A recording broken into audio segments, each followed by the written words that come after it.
শুভ সকাল বন্ধুরা, চলে এসেছি আজকে একটা নতুন ভিডিও নিয়ে। তার আগে জানাই বন্ধুদেরকে অনেক অনেক ভালোবাসা, বড়দের প্রণাম। দেখুন আমাদের বোম্বের সকালটা কেমন। এখানে দেখুন অ্যালোভেরা গাছটা দেখাচ্ছে, কতটা বড় হয়ে গেছে, দেখুন কত সুন্দর। তো বন্ধুরা এখন থেকে আমার ভিডিওটা স্টার্ট করেছি। এই দেখুন রুটি তরকারি করতে চলে এসেছি। আজকে কিন্তু মেয়ে রুটি নিয়ে যায়নি, মেজমে যাবে, তাই একটু দেরি করে রুটিটা করছি, মানে সকালের পরে দেখতেই পাচ্ছেন। আর এইখানে এক গ্লাস শরবত করে নিলাম, ঠান্ডাতে যেহেতু এখন জল খাওয়া যাচ্ছে না, তার জন্য শরবত খেয়ে নিলে পেট ঠান্ডাও হয় আর একটু জলও খাওয়া যায়। তো যাই হোক, এইখানে এই যে রুটি করতে করতে আপনাদেরকে সাইড দিয়ে একটু শেয়ার করছিলাম। আর পিউ এখন ঘুমোচ্ছে, এখন কিন্তু জলও এসে গেছে আমার। তো যাই হোক, সাইডে আমি কিন্তু জলটাও চালু করেছি। আর দেখুন পিউ উঠে গেছে, বিছানা তুলে সব গুছিয়ে একদম রেডি করে নিয়েছি যে। আর এইখানে আমি চলে এসেছি রান্না করতে। পাশে ভাত বসিয়ে দিয়েছি আর ডালটা আমার সেদ্ধ রেখেছি। এখানে বাদাম ভাজছি আর এখানে মাছ বার করে রেখেছি ফ্রিজে, কেননা ঠান্ডা আছে, বরফ গলানোর জন্য সাইডে রেখেছি। আজকে ওর বাবা ঘরে আছেন তার জন্য। তো দেখুন ফুলকপি আমি ডালে দেব, সেই জন্য ফুলকপি কাটছি, মুগ ডালে দেব। আর এখানে রুই মাছকে আজকে একটা নতুন রেসিপি বানাবো, সেটা হলো সর্ষে পোস্ত দিয়ে রুই মাছের ঝোল। তো এখানে আমি ফুলকপি দিয়ে মুগের ডাল করেছি ঘি দিয়ে এইভাবে কিন্তু ডাল করলে কিন্তু বেশ ভালো লাগে। গাজর ছিল না। চলে এসেছি বন্ধুরা, একদম স্কুলে যাওয়ার টাইম হয়ে গেছে। পিউ এখন খাওয়া দাওয়া করে নিয়েছে। তো দেখুন পিউ ইউনিফর্ম পরছে আর রান্না ওর মতন করে নিয়েছি। আরও এখনও কিন্তু মাছের যে সর্ষে পোস্তটা করব ওটা বাকি রয়েছে, কারণ সর্ষে পোস্ত মানে ওর বাবা ঘরে আছেন। তো আজকে আমাদের সোসাইটির কাজের জন্য ব্যাংকের কিছু কাজ আছে, ওর জন্য ব্যাংকে ওরা সবাই গেছেন, মানে সোসাইটি থেকেও সবাই গেছেন। তো ব্যাংকের তো সোসাইটির ইয়েতে মানে চেয়ারম্যান, তারপরে সিকিউরিটি যাদের যাদের সবাইকে নিয়ে ব্যাংকে কাজ আছে। তো যাই হোক, এখনও কিছু মাছের তরকারি রান্না বাকি আছে। আর রান্নাঘরটা এখনও বাসন ফাসন সব কিছু রয়েছে, ধোয়াই হয়নি, কেননা এইগুলো রান্না করতে করতে পিউর টাইম হয়ে যাবে। আর পিউকে তো তার মতন যদি আগে আমি টাইমে না ছাড়ি সেও অসুবিধে। ওর জন্য আমি ভাবলাম না, ওটা তো এসে তো করবো, যখন আলাদা কাজ করব। তো আমি এইরকমই করি, আমার যেগুলো প্রয়োজন কাজ মানে করতেই হবে আগে আগে করে নিই। তো দেখুন এখানে কিন্তু অনেক বাসনও রয়েছে, দেখুন কিচেনে রান্নার বাসন। আর এখানে এই যে মাছ রয়েছে, আসলে মাছটা না মানে বরফ গলেনি, ঠান্ডা প্রচণ্ড হয়ে জমে গেছে বরফটা। তো ওর জন্য ভাবলাম যে থাক, এসে করবো, হাতটা ধুয়ে নিই। আর পিউ এখনই নিজে উপরে ইউনিফর্মটা পরছি, যাই ওকে রেডি করে দিই। ওই জন্য ভাবলাম না, আগে যে কাজটা আমি করেছি। আর বাইরে কিন্তু আমাদের প্রচুর সুন্দর রোদ, মানে এতটা রোদ যে আমাদের ছাতা দরকার হয়, আর এখানে মাথায় লেগে যায়।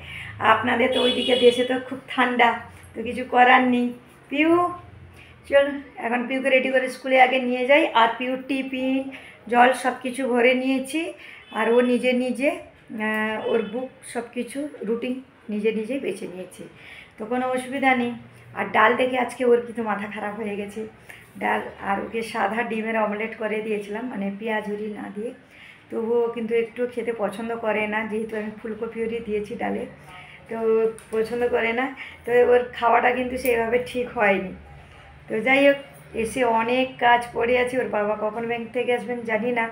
আমি এসে রান্নাটা বসাবো, বাইরে যত শুকনো কাপড় তুলবো, ভিজে কাপড় দেব, অনেক কাজ পড়ে আছে, সঙ্গে থাকুন। দেখুন বাইরে কেমন রোদ, পিউকে ছেড়ে এখন আসছি স্কুল থেকে। আমাদের এইখানে কিন্তু অনেক রোদ, অনেক গরমও লাগছে, নাহলে এত মুখে রোদ পড়ছে। পিউকে স্কুলে দিয়ে এসেছি, এখন ঘরে যাচ্ছি। দেখুন স্কুল থেকে চলে এসেছি, এসে রান্নাও বসিয়ে দিয়েছি। এই যে সর্ষে পোস্ত দিয়ে রুই মাছ, তো জানি না কার কার পছন্দ হয়। আমিও এটা প্রথম বানালাম সর্ষে পোস্ত দিয়ে, তো জানি না, হয়তো ভালো লাগবে, নিশ্চয় ভালো লাগবে। পোস্ত দিয়ে যে কোনো ইয়েতে ভালোই তো লাগে।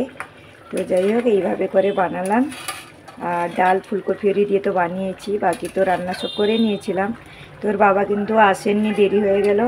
আর রান্নাঘরে কত বাসন দেখুন, এগুলো সব এখানে মাজবো, অপরিষ্কার করছে। এখানে কটা বাসন আছে, এখনও জামা কাপড় শুকনো করতে দিইনি, এবার এগুলো সব তুলবো, তুলে নিয়ে অনেক কাজ আছে। যাই হোক, আগে রান্নাটা বসিয়ে দিয়েছি, সেই এখন আলাদা কাজ করি। দুনিয়াটা এখন স্বার্থপর হয়ে গেছে। মানুষ মানুষের সাথে এতটা বেইমান করে, একমাত্র মানুষরা করে। সত্যি পশু পাখি যতটা করে না, তার থেকে মানুষরা কিন্তু বেশি করে।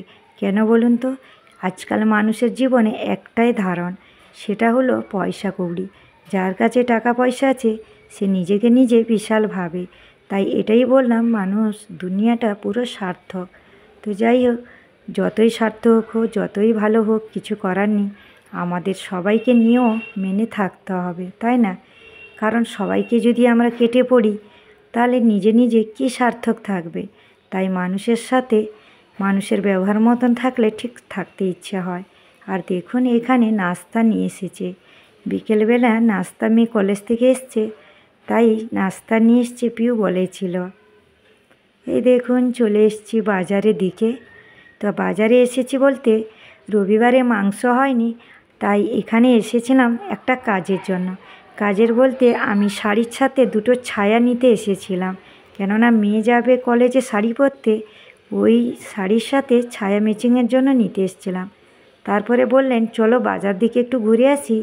আর আমি বললাম তাহলে আজকে কিছুটা মাংস নিয়ে যাই, অল্প করে মাংস নিয়ে যাই, তাহলে রাতে মাংস আর রুটি করে দেবো। তাই আমরা এই যে সবজির কাছে এসেছি, এটা কিন্তু আলাদা একটা বাজার। যেখানে আমি রোজের করি সেটা না, এটা একটু দূরে। দূরে বলতে হাঁটা পথেই, বাস 10 মিনিটও লাগে না, এতটা কাছে। তো আমাদের এখানে বাজার সব কিছু একদম কাছাকাছি। আর এ টু জেড আমাদের সব কিছু পাওয়া যায়। ফ্ল্যাটের নিচে তো আমাদের সারা রাত ধরে সব কিছু পাবে, মানে এতটা আমাদের সব কিছু কাছাকাছি। তো দেখুন, এইগুলো সব কিছু আমি একটু একটু ভিডিও করছি। এইটা সেই গাঁওটি সবজি বেগুন দেখছিলাম। আর দেখুন রাতে এই যে মাংসর কষা, তার সাথে পরোটা, এই দেখুন।